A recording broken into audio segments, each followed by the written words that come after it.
Hey, this is Clayton with Everything Ponds, and welcome to the third video in our liners video series where we're just going through some of the most common questions we get about liners. So in this video, we are going to talk about anchoring the liner on the edge of the pond. So there's kind of two situations here. Kind of smaller ponds will kind of do it one way usually. Larger ponds, it's sort of a different thing. So let's start off with smaller ponds. So often on a smaller scale, like garden pond or backyard pond or maybe like a koi pond, you usually have vertical walls. Basically, your liner is on the bottom, coming up the walls right to the edge. So you need to figure out how to secure that liner so that it basically doesn't fall back in. There's a couple ways you can do that. The first is just to lay the liner out over the top of the pond and pile rocks or dirt, or maybe you're doing some kind of landscaping. Basically any kind of weight on the liner will be enough to hold it.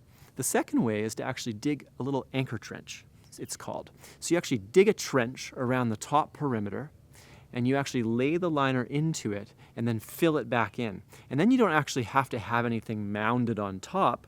You basically get a nice flat look. So it really depends on your sort of finished look.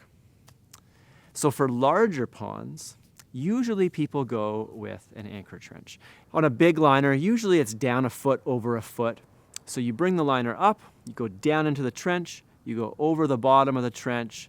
You don't have to come back up. You can just fill that back in with dirt, and now your liner is totally secure inside the trench, and it's not going to slip or move around.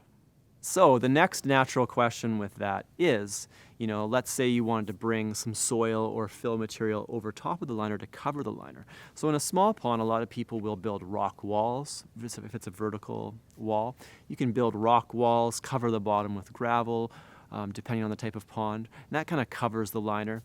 In a larger pond, often you want to put something around the edge. Most people don't want to see the liner when they're finished. So the next video, we're going to talk about covering the liner, protecting the liner, all the things around that topic. So stick around. Thanks for checking out this video. If you have any questions about any of this, feel free to give us a call at Everything Ponds. Thanks.